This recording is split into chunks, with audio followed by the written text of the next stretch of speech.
assume that you can hear me and that you can see me. If I could just get a little bit of a nod from everybody here, that would be great. Anybody to let me know that I can be heard. So my name is Will. I'm a teacher training manager at Macmillan Education.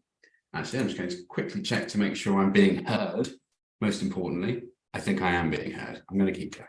So, hi everyone. I am Will Rixon, teacher training manager at Macmillan Education. And I'm here today to give you our first Advancing Learning Cafe for a little while. It's been about 3 or 4 months, but it's great to be back and I hope you enjoy it. So this session is preempting an event that we're holding in a week. Today, we're holding a really special, well, a unique event, I think, and special, of course. It's always special with advancing learning, but a really unique event. So on Tuesday, the 10th of October at 10 a.m., 3 p.m. and 10:30 p.m. UK time, we're holding an event and it's called the Advancing Learning Day, the Contemporary ELT Teacher. And it's focusing on the life of a teacher nowadays and what it means to be a teacher in 2023. And we're also sort of looking at it in comparison to what it might have been like to be a teacher about 10 years ago in 2013. So that's what I kind of wanted to talk about a little bit today. This is not strictly a training session. I just wanted to give you some thoughts behind this event and why we're doing it, and hopefully a little bit of insight into why life might be different for you now than it would have been about 10 years ago. So yeah, you can register now for that event. Go to macmillanenglish.com, or there'll probably be a link in the chat box now. So just go and have a look at that and you can register for that. We've got Karina Fragoso, we've got Din Balwook and Grzegorz Śpiewak, and they are talking about 3 different areas. Karina's going to be talking about thriving as a social media influencer as an ELT teacher, not as an influencer necessarily, but just ideas of how to engage with the social media community within ELT. Wook is going to be talking about a year later, beyond sort of, a year after generative AI sort of became mainstream with ChatGPT. And he's going to be giving some ideas for some actual tools that you can use that have been developed since then. And also some ideas of how you can change the mindset of approaching AI and sort of exploring it for yourself as well as time goes on from now. And then our own Grzegorz Śpiewak, the wonderful Greg, is going to be giving a talk on how learning happens and why it matters. So what's happening in the brain and how that translates into a classroom of 2023 and full of lots of practical ideas from Greg as per usual. So please do join that. Anyway, so focusing on this cafe then. So while I was thinking about this, it was really nice actually. I was forced to think back to 2013 when I was a teacher, which I really miss. I haven't done it for about 4 years since I've actually been in a classroom teaching a lesson, and I really miss it. But it forced me to think back to 2013, and I was trying to think what was the difference between my sort of knowledge of a classroom today and my experience of a classroom in 2013. And to be honest, on a macro scale, on a relatively high level, looking at a classroom, I didn't see huge differences. I was imagining a classroom back then. I was remembering a classroom I had, and it was a classroom with chairs and tables and a teacher and students. And sometimes the teacher was at the front, sometimes monitoring by wandering around tables. Sometimes the chairs were in rows, sometimes they were in sort of clusters and groups, sometimes they were pushed back. And I imagine that's not too different now. So on a macro scale and a purely aesthetic scale perspective, the classroom haven't changed that much like that. So on the face of it, maybe not very different. Some students are working in groups. Sometimes they're doing heads down work, sometimes they're doing heads up work. So from a physicality perspective, it's about the same as it was from a long time ago to today. So the differences aren't on a macro scale. The detail is where things have changed. So for example, course materials. I remember back then they were pretty repetitive. The language practice was quite sort of repetitive. Lots of drilling, repeating phrases verbatim, sort of filling gaps and making them your own somehow to start for conversation. So there was definitely some communicative practice, but I think that's come a really long way in the last 10 years. in how the classroom can be used as a communicative space to practice those skills to communicate in English. That was around back then, of course, but I just think it's developed since then. And the focus is more on that nowadays, from my perspective. So with approaches like the flipped classroom, people are learning that that space when people are together is perhaps a space used with heads-up activities more than heads-down stuff. Of course, it wouldn't be right to mention to do a talk about progression in English language teaching without talking about digital tools, digital components of courses. So I think about 10 years ago, we did have, it wasn't primitive, it was sort of a whole class web app type thing where you would show the sort of the web app on the screen, you would do it together as a class. There wasn't an accompanying app for those activities.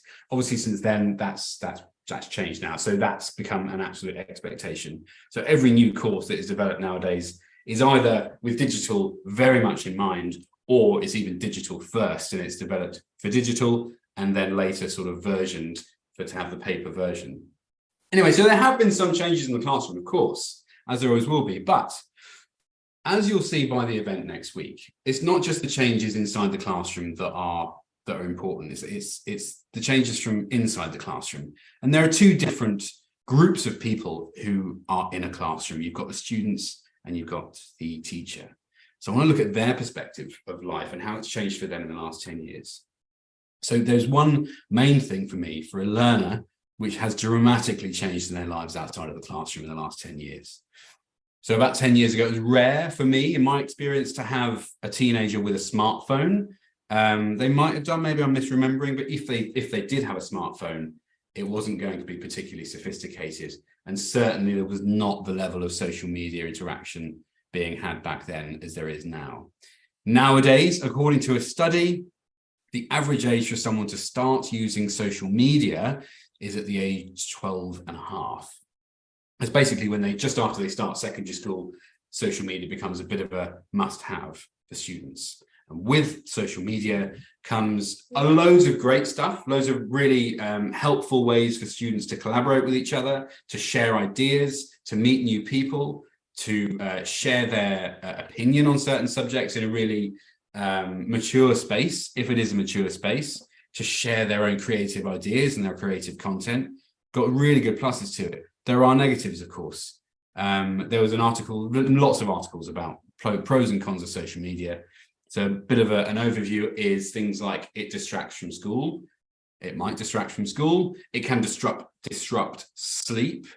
It allows young people to form unrealistic views of other people's lives. May create a pressure to conform. And also, for me, a big one is a pressure to broadcast their life. It's become a bit normal nowadays, as it has for an adult like myself as well. I'm 39. I almost said 40 then, I'm not 40, I'm 39 still. But I don't feel pressure, but I do broadcast things. I say things on LinkedIn and I put up videos on Instagram. So I wouldn't say there's huge amounts of pressure at my age, but I imagine there might be for a teenager looking to fit in with their colleagues and schoolmates. So it's not only broadcasting their life, but in order to broadcast their life, they need to create content. They need the ability to create content, to put it on social media. And some of it is amazing. I mean, that is a fantastic skill to have to develop as a young person going into a world which looks like a large part of it is to create content to talk about things, video, photos, art, music, anything. Anyway, message from me for that being that 25 years ago, my teenage life was quite different to that with my Nokia 3310. The life of a teenager has changed. Anyway, moving on to the other party in the classroom, we've got the life of a teacher. Nowadays, of course, there's still lesson planning, there's still marking, although that might be made easier via digital app support. You need to build rapport with your students. You need to get to know them and connect with them on an emotional level. You need to think of interesting ways to teach certain language points and maybe adapt materials. You need to think about assessments. That hasn't changed. That's all been there for a long time, certainly since before I started teaching until now, and I imagine it's all still there. So, and there are ways, of course, COVID fast forwarded the need for teachers to be able to teach online. So that's a huge, one of the only pluses from COVID-19 is teachers being able to use digital resources effectively and efficiently. So one of the big changes in the classroom is digital resources. Now, in the last year, although this perhaps hasn't seeped into every corner of the classrooms yet, but AI is starting to become a very real tool for how materials are produced, how they're used, how they're adapted by teachers. And you'll be hearing more from Whoop about how you can use what has been created in the last year to better your teaching if you feel it needs it. Another huge change for teachers is the same as we said with students, is the boom of social media creation, content creation. So there may not be the same level of expectation as with younger people, but if you're an ELT teacher with the ability to interact and engage on social media, you might have an advantage over those who can't, won't, don't want to, which is of course both, whatever, fine, whatever you want to do, everybody's different. But if you can interact on social media, you can do things. There are opportunities there for you if you want to. So what you could do is, as we all know, you can share a lesson idea. Now, 10 years ago, if you wanted to do that, you would tell your staff, you would tell the teachers in your staff room. Now, on LinkedIn, you pop a little question in your post and you're sharing a lesson idea with the whole world. Anyone who follows you or anyone who's following them, if you get enough likes, etc., etc. So you can share ideas with the whole world. You can do a 10-minute teacher training session. Now, I don't know how to do it on LinkedIn, but I do know that it'll be really easy. You go to LinkedIn, it'll probably say something like new event or something like that. You click on that, follow a really simple form, and you can start an event and talk to X number of teachers right now. That's one thing that's changed in 2013, and that is definitely, in my opinion, an opportunity for teachers if you're inclined to create that sort of content. It's not a must, of course, but not just about sharing your ideas, but you can receive those ideas from everyone. So we're actually pooling ideas from all over the world. All teachers can share whatever they like with each other, and there's no holds barred. So that for me is an opportunity, and that's something that Karina Fragoso is going to talk about next week. So we're not suggesting that everyone needs to be an influencer. Of course not. That's just not the way some people are built. Everyone's built differently, but there are ways to use social media to grow this ELT community of ours and make it better, more collaborative space every day. Anyway, so that's about it for me. Just a couple of thoughts and a bit of explanation about why we're doing the event next week.